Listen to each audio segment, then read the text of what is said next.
Sega! The Sega Saturn launched May 11th, 1995 in the US, and its flagship mascot, Sonic the Hedgehog, was nowhere to be seen. Sonic may very well have saved the system from an early departure. Let's take a closer look at Sonic Xtreme, the game that could have saved the Saturn. If you're a big fan of Sega, you might remember hearing the announcement of Sonic Xtreme at the 1996 E3 Expo. It was supposed to be an all-new, fully 3D Sonic game for the Sega Saturn, featuring a fisheye lens view and the ability to walk on ceilings and run up walls, and many other new moves, like the ring attack, where Sonic could throw rings at enemies.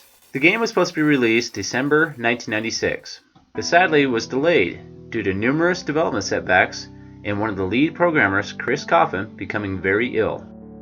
He developed pneumonia in August of 1996 from working non-stop, and the doctor saying he might only have months to live if he continues his lifestyle. So Coffin chose to remove himself from development. This eventually led to the game being completely canceled in 1997, and lost forever, we all thought. But now, nearly 20 years later, we can finally play Sonic Xtreme. Well, kind of. There's 3 playable demos that exist today that you can play on the Sega Saturn.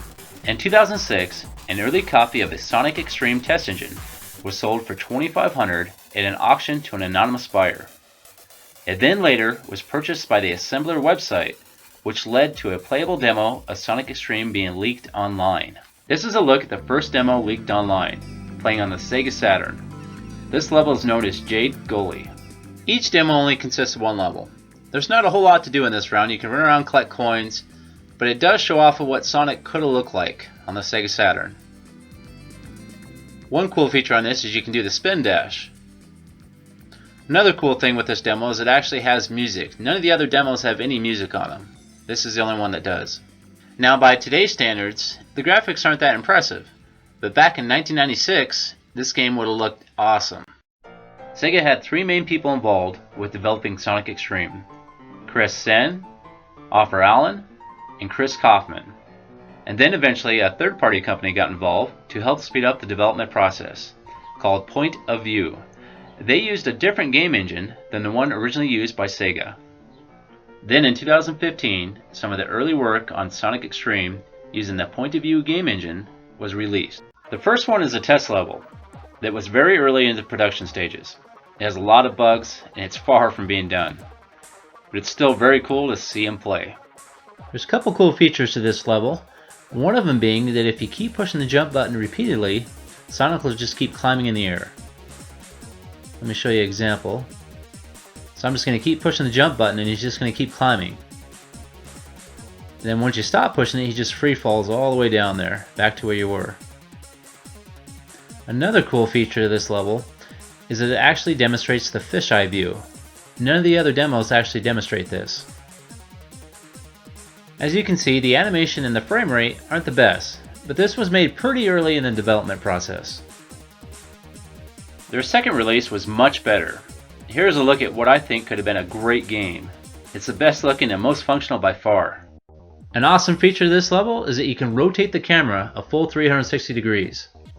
The colors look great in this level, and so does Sonic. The frame rate's pretty good too. This looks and feels like what a Sonic the Hedgehog game should be. If you've ever played Bug or Bug 2 for Sega Saturn, there's definitely some similarities in the gameplay, and even the level design, a little bit similar. But Sonic's definitely faster than what Bug was. There's still quite a few bugs in this level, but it really gives you the feel of what Sonic Xtreme could have been. I really wish they would have continued with this outline. There's actually an editing feature on this demo also. By holding Start and B at the same time, it'll bring up a box with a ring in it. And if you push Start and B again, it'll duplicate a ring. And if you keep moving the box, it'll duplicate more. You can also use this feature to scroll through the whole map. You can push Z to go up, C to go down, and use your D-pad to go forward, back, and side to side. Sega's backup plan for not releasing Sonic Xtreme was releasing Sonic 3D Blast, which was an enhanced version of the Genesis release from that same year. By no means was this the 3D game the customers were waiting for. Although Sonic did make a couple 3D appearances on the Sega Saturn, most notable in Sonic R, a racing game featuring Sonic characters, And another 3D appearance was Sonic World, which was part of the game Sonic Jam. But the Sega Saturn never had a core Sonic the Hedgehog game. The Sonic team, which developed Sonic R and Sonic World from Sonic Jam, actually started yet another Sonic project for the Sega Saturn in 1997. The project was based on what they learned from making Sonic World. Unfortunately, the life was almost over for Sega Saturn at this point, and it was doing poorly in the market. So they focused their attention to the Sega Dreamcast, which eventually led to Sonic Adventure being released. Many people believe Sonic Xtreme could have changed the Saturn's fate if it had only been released December 1996 like it was scheduled. We will never know how Sega's success could have been if they had only released Sonic Xtreme. We can only imagine. Sega still makes great games, but sadly, it's out of the console business. But who knows? Maybe someday they'll be back.